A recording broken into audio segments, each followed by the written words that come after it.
الحمد لله رب العالمين والصلاة والسلام على رسوله الكريم أما بعد أعوذ بالله من الشيطان الرجيم بسم الله الرحمن الرحيم ولا تهينوا ولا تحزنوا وأنتم الأعلون إن كنتم مؤمنين آيات. وقال النبي صلى الله عليه وسلم تركت فيكم أمرين لن تضلوا ما تمسكتم بهما كتاب الله وسنة ورسول.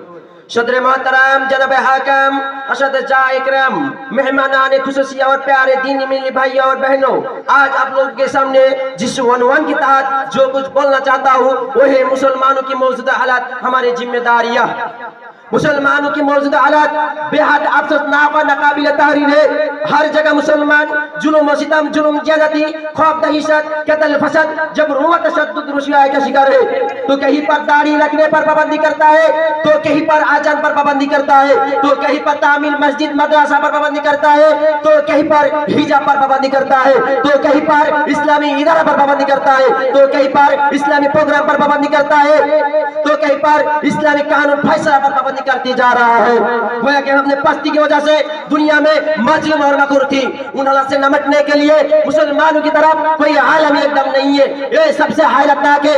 آج سے 4 سال پہلے ہماری اور اپنی پہچان، اپنی اور دبدبا، اپنی شان و شوکت، اپنے بے مثال زندگی، اپنا خستور راہ امتیاز تھی.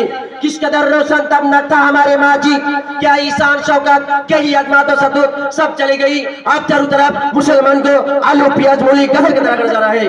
آپ چاروں طرف مسلمان کو ان جانور کی طرح مسلمان کو خود کو بہایا جا رہا ہے. آخر اس کا کیا وجہ ہے، کیا ریزن ہے؟ کس کے لیے مسلمان کو آلو پیاز مولی گدر کی طرح کر جا رہا ہے؟ کس کے لیے مسلمان کو ان جانور کی طرح مسلمان کو خود کو بہایا جا رہا ہے؟ آخر اس کے وجہ ہم سب لوگوں کی برائی عمل کا یہ نتیجہ ہے. وما اصابکم من مصیبت فبما کسبت ایدیکم، تم پر جو مصیبت آتا ہے وہ تمہاری برائی عمل کا نتیجہ ہے. تم پر جو مصیبت آتا ہے وہ تمہاری برائی عمل کا نتیجہ ہے. اس آیت کریمہ سے حضرت شمس دبایا ہے کہ تم سب سے پہلے اپنے برائی عمل سے بچو اور عمل صالح کو انجام دو، اور اس کے ساتھ ساتھ تمہارے دشمن آزمائش و سازش سے متنبہ رہے، اور اس کے ساتھ ساتھ تم صبر جامع اختیار کرو، کیونکہ اللہ تعالیٰ صبر جامع اختیار کرنے والوں کے ساتھ ہے. ولا تهينوا ولا تحزنوا وانتم على الاعلى ان كنتم مؤمنين. تم کمزور مت ہو اور نہ ہی غمگین ہو، تم ہی سربلند رہو گے، تم ہی سربلند رہو گے کیونکہ تم ایمان والا ہو. تو یا ایھا الذین آمنوا استعینوا بالصبر والصلاۃ ان اللہ مع الصابرین. اے ایمان والو تم صبر کرو اور صلات کے ذریعہ تم اللہ سے مدد حاصل کرو. معزز سامعین کرام، آئے ہم دیکھتے ہیں کہ ایسے موقع پر ہمیں کیا طریقہ اختیار کرنا چاہیے. آئے ہم دیکھتے ہیں کہ ایسے موقع پر ہمارا پہلے ذمہ دار کیا ہونا چاہیے. ایسے موقع پر ہمارا پہلے ذمہ دار یہ ہے کہ ہم اپنے ایمان کو مضبوط کریں اور اخلاق کو درست کریں. ایسے موقع پر ہمارا ایمان کو مضبوط کرے اور اخلاق کو درست کرے. ولا تهینوا ولا تحزنوا وانتم الاعلون ان کنتم مؤمنین.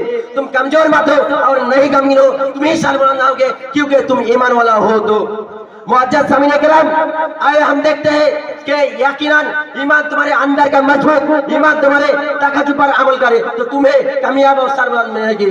یاد رکھو جو اللہ کا اعلان ہے وہ ہمیشہ کے لیے ہے. یاد رکھو جو اللہ کا اعلان ہے وہ ہمیشہ کے لیے ہے. فلن تجد لسنت اللہ تبدیلا ولن تجد لسنت اللہ تعبیلا. ہرگز اللہ کی طریقہ پر کوئی تبدیلی نہیں پاؤ گے اور ان کے فیصلہ پر کوئی رد بدل نہیں پاؤ گے. معزز سامعین کرام، اسی طرح ہمارے ذمہ داریوں میں سے ہمارا ایک اہم ذمہ دار یہ ہے کہ ہم سب لوگ اللہ کی دین کو مضبوطی سے پکڑ لے، تھام لے. وَاعْتَصِمُوا بِحَبْلِ اللَّهِ جَمِيعًا وَلَا تَفَرَّقُوا. تم سب مل کر اللہ کی رسی کو مضبوطی سے پکڑ لو، تھام لو اور فرقوں میں مت بٹو اور ان کے نعمت کو یاد کرو. جب تک تم ایک دوسرے سے دشمن تھے تو انہوں نے تمہارے دلوں میں الفت ڈال دیا، الفت پیدا کر دیا اور تم ایک دوسرے سے فضل کریم بھائی بن گیا. معزز سامعین کرام، اسی طرح ہمارے ذمہ داریوں میں سے ہمارا ایک اہم ذمہ دار یہ ہے کہ ہم سب لوگ، تمام لوگ اللہ کی رسی کو مضبوطی سے